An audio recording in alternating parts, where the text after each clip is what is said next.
Okay, comma rule number 3, introductory elements. Introductory element is a pretty simple rule. Basically, it just states that you need to use a comma after an introductory element in a sentence. There are two types of introductory elements that we're going to take a look at. The first being introductory words, and the second being introductory phrases and clauses. So let's start with introductory words. Some common types of introductory words are well, yes, no, why, however, and although.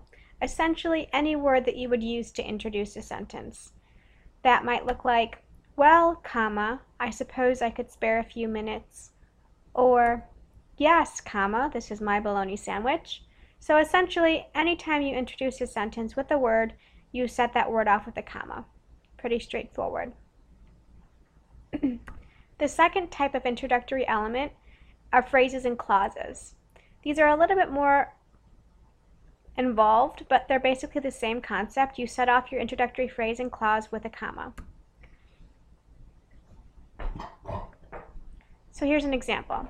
Jumping up and down for joy, comma, Julie waved her acceptance letter wildly. This is an introductory participle phrase. Until you acknowledge that I am the best hula hooper in the universe, comma, I have nothing more to say to you. This is an introductory adverb clause. And near the statue in the center of the square, comma, he proposed. This is an introductory prepositional phrase.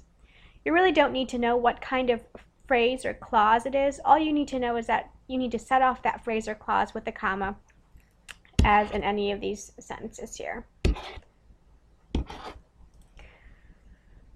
There is a brief exception, and if you're writing and you're using a short introductory prepositional phrase and the meaning is clear without a comma, you can refrain from using the comma, such as in sentences like, in this country every citizen has fundamental rights, or under the table sat an orange kitten.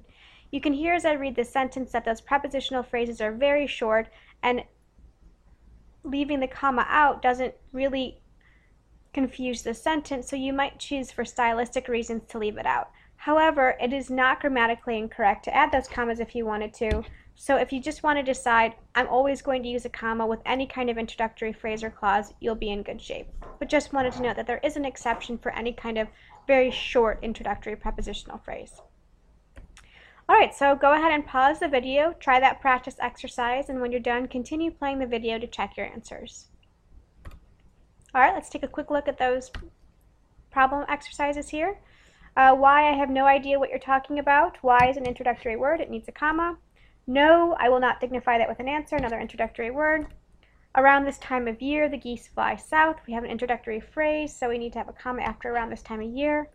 Skipping jollily along, the children played hopscotch. An introductory clause. Skipping jollily along, comma.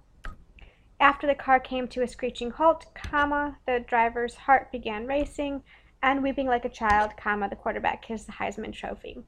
So this is a pretty basic rule. Anytime you have any kind of introductory element, whether it be a simple word or a more complex phrase or clause, you need to set that element off with a comma. And so that is comma rule number 3, introductory elements.